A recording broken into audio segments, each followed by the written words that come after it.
3 weeks had passed since the discovery of the Velith archive.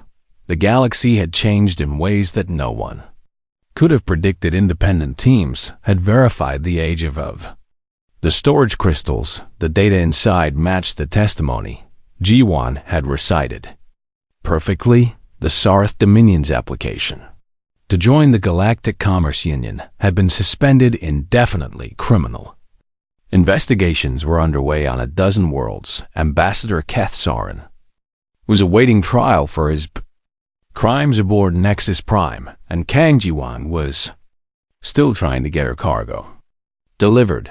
"I am 3 weeks behind schedule," she told Director Maven. "My clients are going to think I stole their farming equipment." They stood in the same holding suite where G1 had first been brought after the security scan. It looked different now, somehow smaller and more ordinary after everything that had happened. Maven made a sound that might have been a laugh. "You exposed a 6,000-year-old genocide and nearly died saving an ancient archive. I think your clients will understand a minor delay. You do not know farmers," G1 said. "They take their equipment very seriously." A chime at the door interrupted them. Velith Khan entered with its 2 companions close behind. The Kellan had remained on the station as honored guests while the investigation continued. They had spent most of their time with the Velith archive, helping to translate and organize the massive amount of recovered data. "Witness G1, Velithkin said. "We have come to offer our gratitude and to fulfill a debt long overdue." G1 shifted uncomfortably. She had never been good at accepting thanks. "I just did what my grandmother taught me," she said. "You do not owe me anything. We owe your entire bloodline more than we can ever repay," Velith Khan replied. "For 6,000 years, your family carried our burden without complaint, without reward, without even understanding what they bore. That faithfulness must be honored." It produced a small device from its robes. "This contains the updated registry entry for your tattoos. As in this moment, you hold the highest clearance level in galactic space, higher than any ambassador or director or council member. Only we Kellan have equal access." G1 stared at the device. "I do not need special privileges," she said. "I just want to do my job, and so you shall. But you will never again be stopped at a security checkpoint. You will never again have your movements questioned or your identity doubted. This is the least we can offer." It pressed the device into her hands. "There is also the matter of compensation," Velith Khan continued. "Your ancestors should have been rewarded generations ago. We cannot undo that failure, but we can address it now." "I really do not need money," G1 protested. "Perhaps not. But what of your children and their children? What of the next 180 generations who will carry the witness marks? Shall they continue to haul cargo while bearing the most sacred testimony in galactic history?" G1 had no answer for that. "We have established a trust in your family's name," Velith Khan said. "It will provide for your descendants until the end of time, or until they no longer need it. Whichever comes first." It made the rippling gesture that G1 had learned was a Kellan smile. "We have also commissioned a new ship for you, faster and more comfortable than your current vessel. Though we understand if you prefer to keep what you know." G1 thought of her battered old cargo hauler. It had been her home for 15 years. "Can I have both?" she asked. "You can have anything you want." G1 turned to look out the window at the stars. 3 weeks ago, she had been nobody special, a human cargo hauler passing through a busy station on a routine delivery. Now she was apparently one of the most important people in the galaxy. It did not feel real. "Velith Khan," she said slowly, "can I ask you something? Anything? Why did you trust us, really? 6,000 years ago, my ancestors were primitive by your standards. They had nothing to offer you. Why give them such a responsibility?" The Kellan moved to stand beside her at the window. We did not trust you. It admitted. We hoped. We gambled on something we had observed in your species that we found nowhere else in the galaxy. What was that? Love. Velethkin said simply.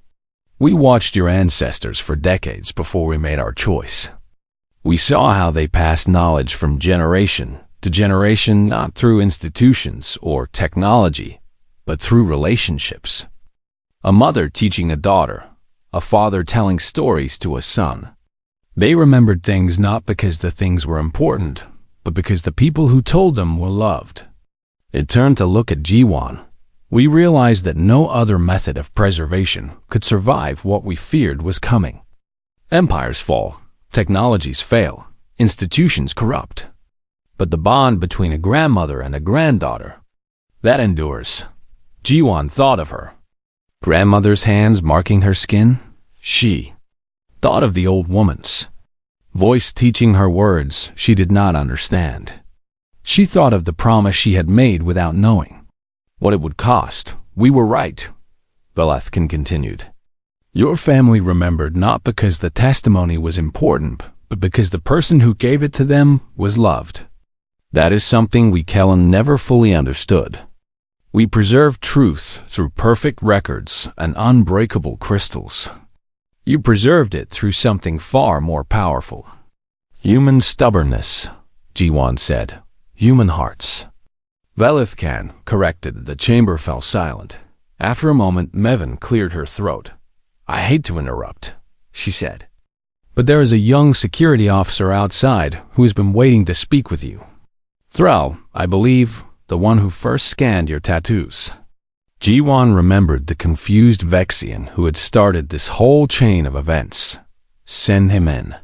Thrall entered nervously. He had been promoted since their first meeting and wore new insignia on his uniform, but he still looked uncertain, facing the woman who had turned his routine security. Scan into a galactic incident. I wanted to apologize, he said, for detaining you that day. I did not know who you were. Jiwan smiled at him. Neither did I, she said. You have nothing to apologize for. You were just doing your job. I also wanted to ask, Thrall continued hesitantly. What happens now? For you, I mean, will you stay here? Will you become some kind of diplomat or dignitary? Jiwan laughed. It was the first genuine laugh she had allowed herself since this began. No, she said. I am going to deliver my cargo. 3 weeks late, but still in good condition. Then I am going to pick up another shipment and take it somewhere else. That is what I do. She touched the tattoos on her forearm. I am also going to find a partner someday and have a daughter and teach her the words my grandmother taught me. I am going to tell her about the Kellen and the Veleth and what our family carries, and she will teach her daughter. And so on. She looked at Velethkan. That is what humans do. We remember, and we pass it on. The Kellen bowed its head in acknowledgement. An hour later, Jiwan walked back to her cargo ship. The corridors were different. Now people recognized her. Some bowed. Some simply stared. She ignored them all and kept walking. Her ship was waiting where she had left it, old and battered and perfect. She climbed aboard and sealed the hatch. The agricultural equipment was still secure in her hold. Her fuel cells were fully charged. Her course was plotted. She sat in the pilot's seat and looked out at the stars. Somewhere out there, the Veleth archive was being cataloged and studied. Somewhere out there, the Sarith were facing justice for crimes committed.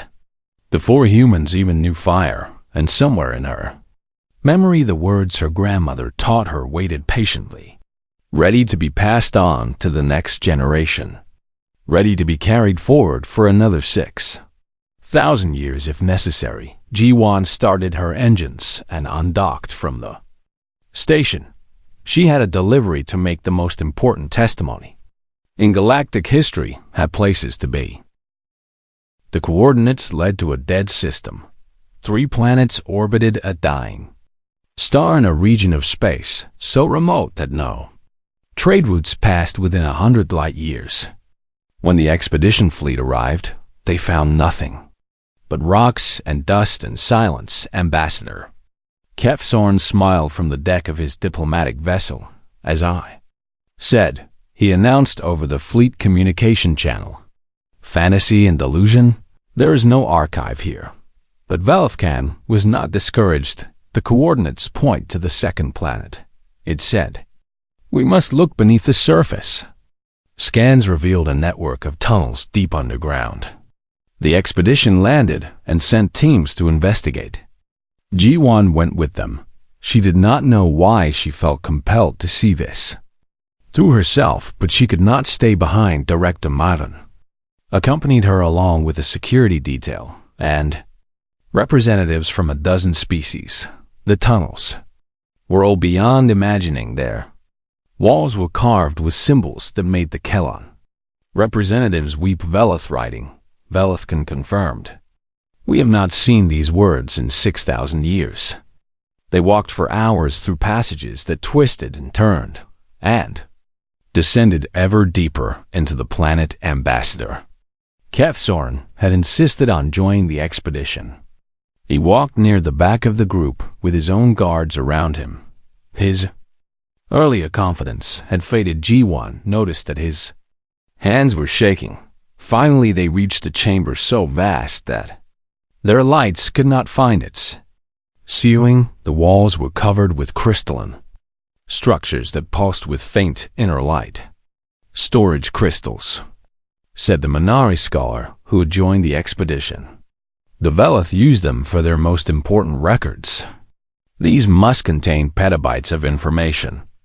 Velithcan moved to the center of the chamber where a single pedestal stood. Upon it rested a crystal larger than all the others combined. "The Master Archive," Velithcan said softly. "Everything the Velith ever were is stored within this crystal." It turned to face the assembled group. "This is the truth the Sarith tried to destroy. This is what they committed genocide to hide." Ambassador Kefsorn stepped forward. "We do not know what is actually stored in these crystals," he said.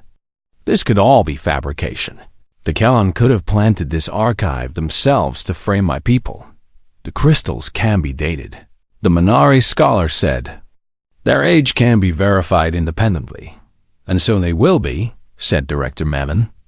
"This site is now under Galactic Commerce Union protection. No one will remove or alter anything until a proper investigation is complete." The ambassador's face twisted with barely concealed rage. "You have no authority here," he said. "This system is unclaimed territory." "It was unclaimed," Mevin replied. "As of this moment, I am filing a protection order on behalf of the Union. Any objection will need to go through proper diplomatic channels." She smiled without warmth. "That should take several months at minimum."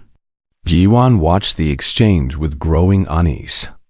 Something in the ambassador's eyes had changed. Desperation had replaced arrogance. She had seen that look before in the faces of cargo thieves who realized they had been caught. "Velithcan," she said quietly, "I think we should leave now." The Kelon turned to look at her. "Why do you say that?" Before Ji-Wan could answer, the ambassador moved. He pulled a device from his robes and pressed something on its surface. A high-pitched tone filled the chamber. "What have you done?" Mevin demanded. The ambassador laughed. "Did you really think my people would leave nothing to protect our secrets? There are charges buried throughout these tunnels. Enough to collapse the entire network and bury this archive forever." Panic erupted among the expedition members. People began running for the exit. But the ambassador was not finished. "The charges will detonate in 10 minutes, he said. "More than enough time for my people to escape. But I am afraid the rest of you will have to remain." His guards raised weapons and blocked the main passage. Ji-Wan felt fear grip her heart. After everything her family had preserved for 6,000 years, it would all end here, buried under millions of tons of rock, because one species could not face what they had done. "No," she said. She did not know where the word came from. It simply escaped her mouth. Before she could stop it, the ambassador looked at her with contempt. "The human speaks," he said. "How amusing. What do you think you can do, little cargo hauler?" "You are nothing. I am a witness," Ji-won said. She stepped forward, despite the weapons pointed at her. "My family has carried your crime for 6,000 years. We did not know what it meant, but we knew it mattered. Generation after generation we remembered, because someone we loved asked us to." She kept walking toward the ambassador. His guard shifted nervously, but did not fire. "You think you can bury this again?" Ji-won continued. "You think you can kill everyone here and destroy the archive, and everything will go back to the way it was?" She stopped directly in front of him. "You are wrong. The testimony is not just in these crystals. It is in my skin and in my memory. It is in my daughter, who I will teach the words, just as my grandmother taught me. You can kill me, but you cannot kill what I carry. Someone else will remember." The ambassador stared at her. "You have no daughter." "Not yet, but I will, and she will have a daughter. And so on until the stars go cold. That is what humans do. We remember." She reached out and took the detonator from his unresisting hands. He was too shocked to stop her. "And we do not give up." She threw the device to Mevin, who caught it and immediately began working to disarm the charges. The ambassador's guards looked at each other uncertainly. Their leader had been defeated by an unarmed human woman who simply refused to be afraid. One by one they lowered their weapons. Velithcan moved to stand beside Ji-won. "You could have died," it said. "Maybe," Ji-won agreed. "But my grandmother did not teach me to quit. She taught me to remember and to pass it on. I could not do that if I let him win." The Kellan made a sound that might have been wonder. "We chose better than we knew," it said. 6,000 years ago we thought we were using an insignificant species to carry our shame. We did not understand that we were entrusting our truth to the most stubborn creatures in the galaxy." Ji-won almost smiled. "We prefer the word determined." Director Mevin approached them with the disarmed detonator in her hand. "The charges are neutralized," she said. "Ambassador Kefsorn is under arrest for attempted mass murder and destruction of protected historical artifacts." She looked at Ji-won with something like respect. That was either very brave or very foolish. "Probably both," Ji-won admitted behind them. The crystals continued to pulse with their soft light. 6,000 years of Veloth history waited to be rediscovered, and a human cargo hauler had saved it all by simply refusing to let go of a promise made to her grandmother. The council chamber had been transformed. What was once a space for trade negotiations and diplomatic arguments now held representatives from every major species in the Galactic Commerce Union. They had come in hours, dropping whatever business they had been conducting to witness something that had not happened in 3,000 years. The Kellan had returned, and they had brought truth. With them, Ji-won sat at a table in the center of the chamber. The three Kellan stood behind her like guardians. Director Mevin had given up any pretense of controlling the situation and simply watched from the side with her security officers. The lead Kellan, who had introduced itself as Velithcan, raised one flowing arm for silence. The murmuring crowd obeyed instantly. "You do not know us," Velithcan began.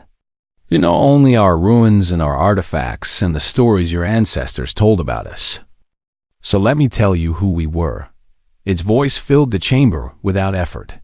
"We were the archivists, the keepers of truth. For 50,000 years we documented the rise and fall of civilizations across this galaxy.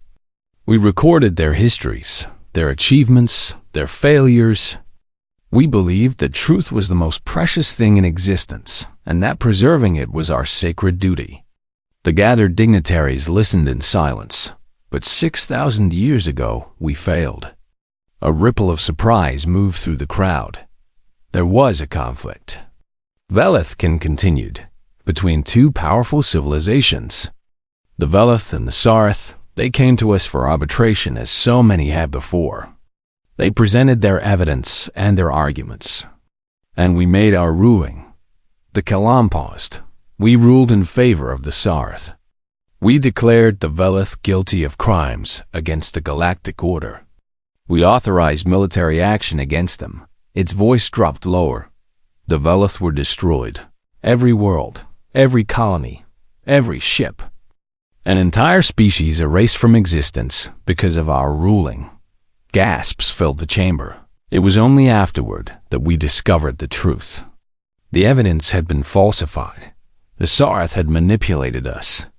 They had used our own reputation for impartiality as a weapon, and we had let them. An innocent species died because we were too arrogant to question what we thought we knew. Veleth Khan turned to look at Jiwan. We could not bear to keep this record ourselves. Our shame was too great, so we searched for someone else to carry it. We found a young species on a distant world, primitive by galactic standards. Insignificant in every way that mattered. Humans, Jiwan said softly. Yes. Your ancestors were farmers and hunters who had barely begun to build cities. They knew nothing of the stars or the civilizations that lived among them. That was precisely why we chose them. Takela moved to stand beside Jiwan. We tattooed our testimony onto the skin of one human family. We encoded our shame into patterns that would be passed from mother to daughter for as long as the bloodline survived. We taught them words in our language and made them promise to remember. But why? Asked a Corvith ambassador from the crowd. Why give such a burden to primitives? Velethkin turned to face him. Because we needed witnesses who had no stake in galactic politics. No reason to alter the truth, no power that could be bribed or threatened. We needed carriers who would preserve our testimony simply because they had promised to do so. The ambassador looked unconvinced. And you trusted them to keep that promise for 6,000 years. We did not trust, Velethkin said. We hoped.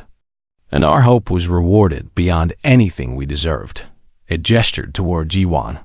187 generations. That is how long this woman's family has carried our testimony. Through ice ages and wars and plagues and the rise and fall of human civilizations. Through the discovery of space travel and first contact with other species. Through everything your galaxy has experienced for 6 millennia. They remembered. How? Someone in the crowd asked Velethkin made a sound that might have been laughter. We asked ourselves the same question. We studied humans for decades before we made our choice. And we discovered something remarkable about your species. It turned back to face the assembly. Humans are contradictions. They forget their own histories and then spend fortunes to recover them. They destroy ancient monuments and then weep over their loss. They lie to each other constantly and then die for abstract concepts like truth and honor. Murmurs of confusion filled the chamber. We realized that humans do not preserve things because they understand their value. They preserve things because someone they loved told them it mattered. A grandmother tells a granddaughter to remember certain words. And the granddaughter remembers not because she knows what they mean, but because she loved her grandmother. Velethkin looked at Jiwan. Is that not so? Jiwan nodded slowly. My grandmother was dying when she gave me the tattoos. She said, I was 16 years old. I did not want some old family tradition. I wanted to spend time with her while I still could. Her voice was steady, but her eyes had grown bright. She told me it was important. She said our family had been given a responsibility long ago, and we could not abandon it. I did not understand, but I loved her, so I sat still while she marked my skin. I repeated the words she taught me until I knew them perfectly. I promised I would pass them on to my own daughter someday. She looked up at the assembled crowd. I never knew what any of it meant. I thought maybe it was just superstition. But I kept my promise because she was my grandmother, and she asked me to. Silence filled the chamber. Then the Minari scholar, who had wept in the corridor, spoke up. "The testimony this woman recited," he said. "What exactly does it contain?" Velithkin straightened to its full height. "It contains our confession, our detailed account of the Sarth deception, and our role in the Vilayat extinction. It contains the names of every Sarth official who participated in the conspiracy, including the family lines they founded." The chamber went very still. "But that is not all," Velithkin continued. "It also contains the location of the Velith's final archive, a hidden repository where they stored their true history before they were destroyed. We thought that archive was lost forever. But this human's grandmother taught her something we did not expect." All eyes turned to Jiwan.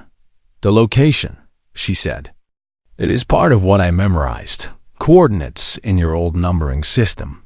My grandmother said someone might need them someday." Velithkin bowed its head.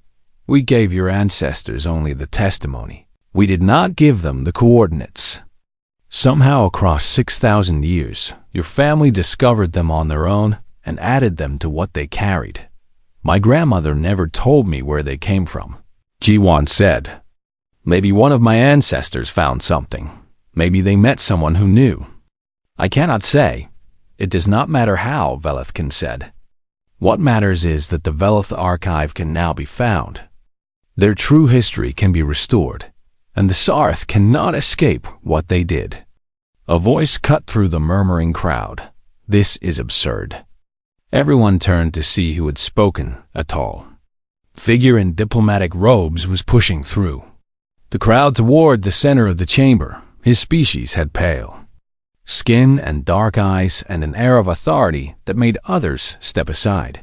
"I am Ambassador Kethsorn of the Sarth Dominion," he announced, "and I reject these accusations completely." He stopped a few meters from Jiwan and pointed at her with one long finger. "You expect us to believe that this human cargo hauler carries testimony from 6,000 years ago? That her primitive ancestors somehow preserved evidence that could overturn galactic history? This is fantasy." Velithkin moved to stand between the ambassador and Jiwan. "The testimony is genuine," it said. "We recognize our own words." "Then prove it," the ambassador demanded. "Show us this supposed archive. Let us examine the evidence ourselves." "Very well." Velithkin turned to Jiwan. "Will you share the coordinates?" Jiwan looked at the ambassador. Something in his eyes told her he was afraid. "Yes," she said. "I will share everything." Word spread through Nexus Prime like fire through dry grass.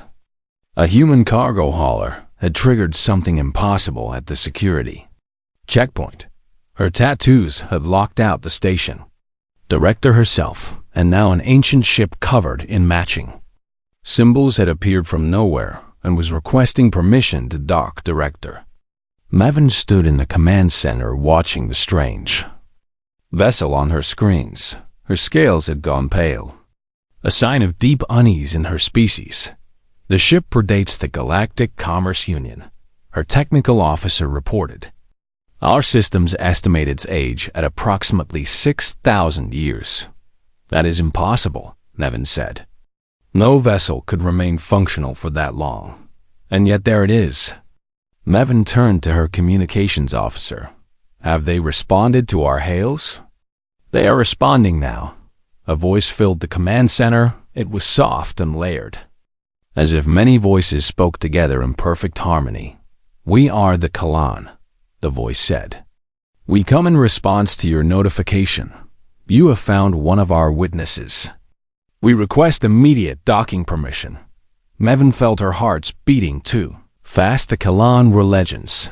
They were the alchemists, the ancient ones who had documented the rise and fall of civilizations before the current galactic order even existed.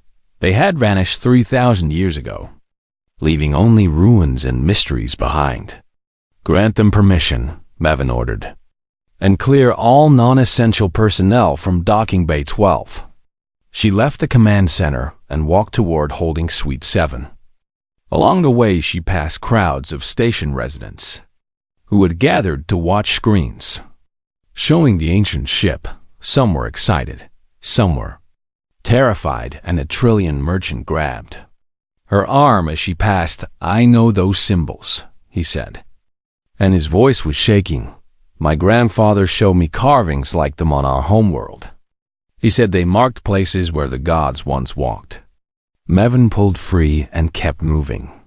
Near the diplomatic quarter, she saw a Corvith ambassador speaking urgently into his communication device. His face was pale beneath his fur.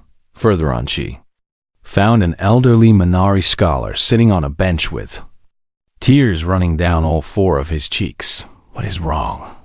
Mevin asked. "The Kellen have returned," the old scholar said. "I never thought I would live to see this day. My entire life has been spent studying their ruins. And now they are here." Mevin did not know what to say, so she said nothing and continued on her way. When she reached Holding Suite 7, she found Jiwan exactly where the guards had left her. The human woman sat by the window looking out at the stars with an expression of calm that seemed impossible, given the circumstances. "You saw the ship," Mevin said. "I did." "Do you know who they are?" Jiwan turned to face her. "The Kellen," she said. "My grandmother told me stories about them when I was young. I thought they were just fairy tales." "What did she tell you?" "That our family carries something precious. That someday the ones who gave it to us would return to ask for it back." Mevin sat down across from her. "Your tattoos," she said. "They match the symbols on that ship exactly." "How is that possible if the Kellen vanished 3,000 years ago?" "I do not know," Jiwan said. "The tattoos have been passed down through my family for generations. Each mother gives them to her daughter using the old methods. We do not change them. We do not add to them. We simply carry them forward. Do you know what they mean?" "No. But my grandmother taught me something else. Words in a language I do not understand. She made me memorize them perfectly. She said I must speak them when the right people came asking." Before Mevin could respond, her communication device chimed. "Director," a voice said. "The Kellen vessel has docked. Their representative is requesting to see the human immediately." Mevin stood. "Come with me." She led Jiwan through corridors filled with gawking station residents. Guards fell into step around them, but kept their distance as if afraid to get too close. They reached the council chamber that had been hastily prepared for the meeting. Dignitaries from a dozen species had already gathered. Ambassadors and merchants and scholars all crowded into the viewing galleries, hoping to witness whatever was about to happen. Mevin guided Jiwan to the center of the chamber. Then the doors opened, and the Kellen entered. There were 3 of them. They were impossibly tall, perhaps 3 meters in height, with bodies that seemed to flow rather than walk, fabric wrapped around their forms in layers that hid whatever lay beneath. Their faces were visible, but difficult to look at directly. They seemed to shift and change like reflections on moving water. The gathered dignitaries fell silent. Some bowed, some stepped backward in fear. The lead Kellen ignored them all. It walked directly to Jiwan and stopped before her. For a long moment, it simply looked at her. Then slowly, gracefully, it lowered itself to its knees. A sound of shock rippled through the chamber. "Little witness," the Kellen said, and its layered voice was gentle now, almost tender. "We have been waiting for you for a very long time." Jiwan did not flinch or step back. "My grandmother said you would come," she said. "Your grandmother was wise." "What is your name?" "Kang Jiwan." "Jiwan," the Kellen repeated. "Do you know what you carry?" "No, but I know what I was taught." "Shall I speak the words now?" The Kellen trembled. Its companions moved closer, as if to support it. "You remember the words?" it asked. "After all these generations, you still remember?" "My grandmother remembered, and her grandmother before her. We do not forget what matters." The Kellen bowed its head. "Speak then, witness." Let us hear what we entrusted to your bloodline 6,000 years ago. Ji-won closed her eyes. She took a deep breath. Then she began to speak in a language that no one in the chamber had ever heard before. The words flowed from her mouth with perfect pronunciation despite their strangeness. They rose and fell in patterns that seemed almost like music. The Kelan representative began to shake. Its companions made sounds that might have been weeping in the shake. Weeping in the shake. Its companions made sounds that might have been weeping in the sounds. Viewing galleries, the scholars were frantically recording everything.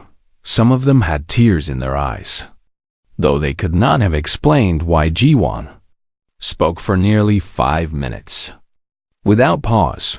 When she finally fell silent, the chamber was so quiet that Mevin could hear her own heart's beating. The Kellen raised its head. "It is all there," it said. "Every word, exactly as we gave it, unchanged across 6,000 years and 100 generations." "What does it mean?" Ji-won asked. The Kellen rose to its full height.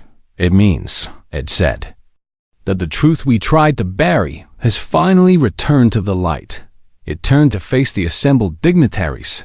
"Summon your leaders," it commanded. "Call your governments and your councils and your courts. What this human carries concerns all of you.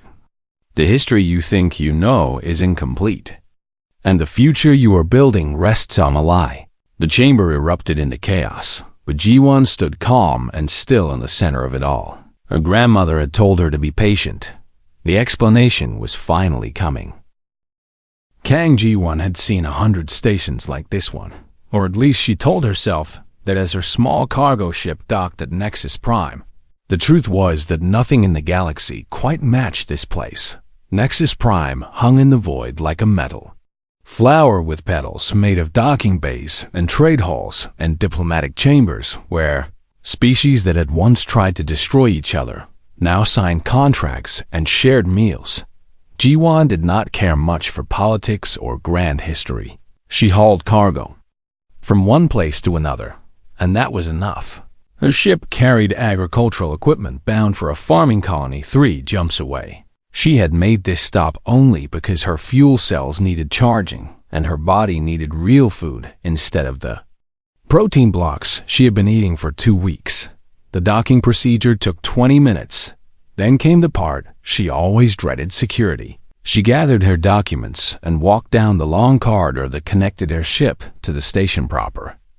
The walls were white and clean and lined with scanning equipment that hummed as she passed. At the checkpoint ahead, she could see a dozen travelers waiting in lines that moved slowly forward. Aliens of every shape and size stood with their cargo, manifests and identification chips and whatever else their species used to prove they were who they claimed to be. Ji-won took her place in line behind a tall Minari merchant whose fur was gray with age. He glanced back at her with 4 eyes that held no particular interest. Humans were common enough in this part of space. Nothing special about seeing one more. The line moved forward. When Ji-won reached the front, she found herself facing a Vexian security officer with 4 arms and skin the color of blue stone. His name tag read Thrall. He looked bored in the way that all security officers everywhere looked bored. "Documents," he said. Ji-won handed over her identification chip. Thrall slotted it into his console and watched the screen fill with her information. Kang Ji-won, he read aloud. "Independent cargo hauler, registered out of Earth Station 7, 15 years in service. No criminal record." He looked up at her. "Purpose of visit?" "Fuel and food," she said. "Duration of stay?" 6 hours. "Maybe 8. Thrall nodded and began the standard biometric scan. A light passed over her face and hands. The console beeped its approval. Then came the tattoo scan.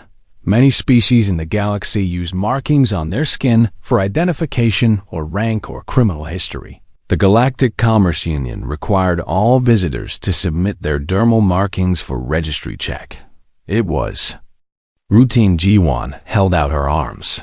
The geometric patterns that covered her forearms and shoulders had been there since she was 16 years old. Her grandmother had given them to her using traditional methods that left the ink deep beneath the skin, where it would never fade. The patterns meant nothing to Ji-won except memory. Her grandmother had worn the same markings, and her grandmother before her going back further than anyone in the family could. Remember, Thrall ran the scanner over her arms. The light moved slowly across each line and angle and curve. Then his console made a sound Ji-won had never heard before. It was not the beep of approval or the harsh tone of rejection. It was something between a chime and a warning. Thrall frowned at his screen. System failure. He read, "Clearance insufficient." He looked at Ji-won as if she might explain. She said nothing. "Let me try again," Thrall said. He ran the scan a second time. The same sound came from his console. The same message appeared on his screen. Thrall's forearms moved in a gesture of confusion that Ji-won did not recognize. "This has never happened before," he said. "The system is not rejecting your markings.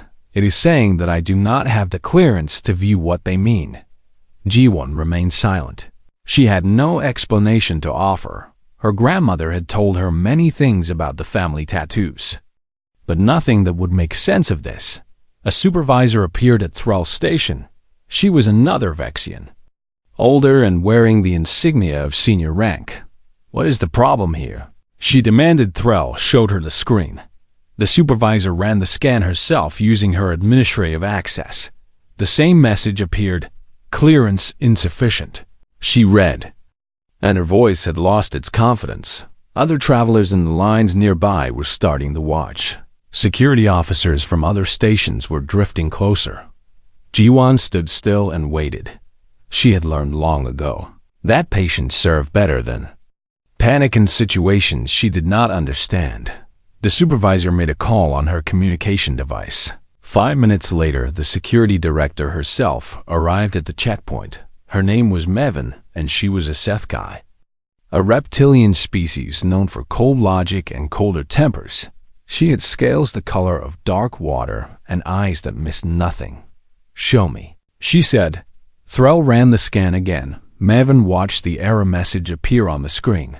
Then she took the scanner herself and connected it to her personal console. She entered codes that Ji-won suspected were the highest clearance available on this station. She ran the scan. The console did not just fail this time. It locked her out completely. Every screen at the checkpoint went dark for 3 seconds. When they came back online, there was a new message flashing in red, "Notification sent." Mevin read aloud, "Response pending." She turned to Ji-won with eyes that held something Ji-won had not expected: fear. "What are those markings?" Mevin asked. "Family tradition," Ji-won said. "My grandmother gave them to me. Her grandmother gave them to her. I do not know how far back they go. You do not know what they mean. They are just patterns." Mevin studied her for a long moment. "The system has sent a notification to somewhere beyond this station," she said. "Somewhere my clearance cannot reach. I did not know such a place existed." She gestured to 2 security officers nearby. "Escort this human to holding suite 7, she ordered. "She is not under arrest. She is to be treated as a diplomatic guest until we understand what is happening." Ji-won did not resist. She let the officers lead her away from the checkpoint and down corridors that grew quieter and more elegant as they walked. Holding suite 7 was not a cell. It was a comfortable room with soft furniture and a window that looked out at the stars. "Water," Ji-won said, "and somewhere to sit." The officers brought her water and left her alone. She sat by the window and looked out at the endless dark. Her grandmother had told her once that the family tattoos were important. Someday someone will come asking about them. The old woman had said, "When that happens, you must be patient and wait. They will explain everything." Ji-won had thought it was just an old story. Now she was not so sure. Outside the window, she could see ships coming and going from the station. Trade vessels and passenger liners and diplomatic cruisers. all moving through space on their own errands. Then something new appeared. A ship dropped out of hyperspace close enough that Ji-won could see it clearly through the window. It was like nothing she had ever seen before. The hull was dark and covered with markings that seemed to shift and move in the starlight. Markings that looked exactly like the patterns on her arms. The ship was ancient. Ji-won could feel its age somehow, as if time itself clung to its surface. She touched the tattoos on her forearm and watched the impossible vessel drift toward the station. "Grandmother," she whispered, "what did you give me?" The ship began its docking sequence somewhere in the station. Alarms were sounding, but Ji-won stayed by the window and watched. She had been patient her whole life. She could be patient a little longer.